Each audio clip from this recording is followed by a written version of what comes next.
Welcome students. In the last class we are discussing about the homogeneous and heterogeneous system.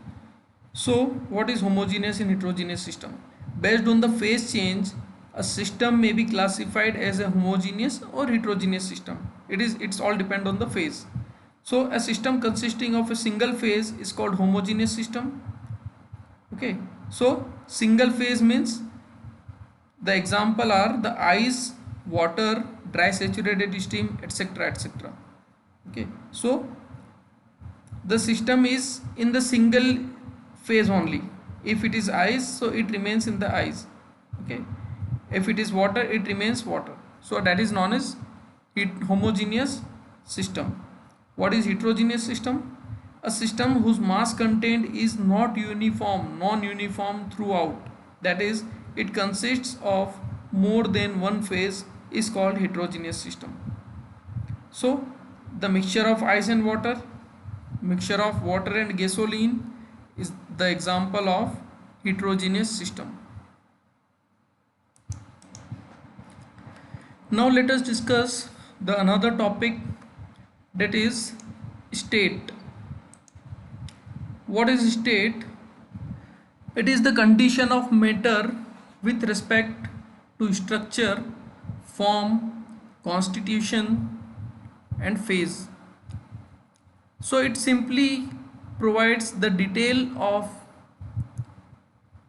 the structure of the matter. Okay. That means the example is the water in a gaseous state. So the water can be in three stages. Okay, the water can be in three states.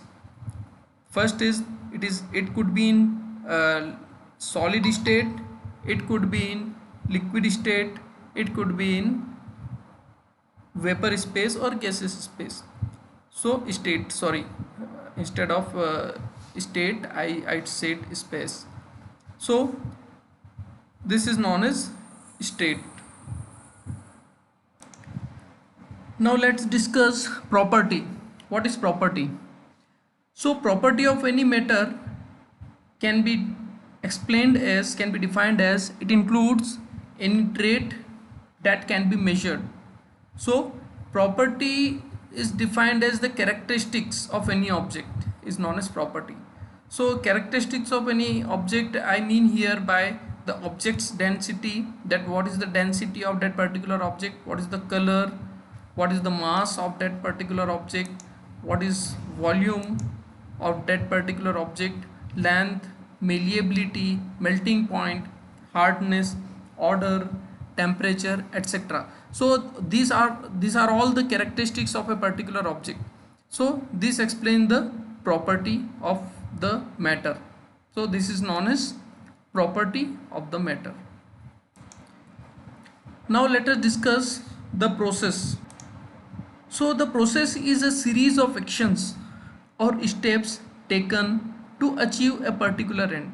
That means what are the actions we are taking, what are the steps we are taking to achieve an end. We always says that the thing is in the process, or the activities is in process. So activity is in process means we are doing the activity, we are performing the thing, and obviously this thing should have one end. So that is known as process. So series of actions or the steps taken to achieve a particular end is known as the process.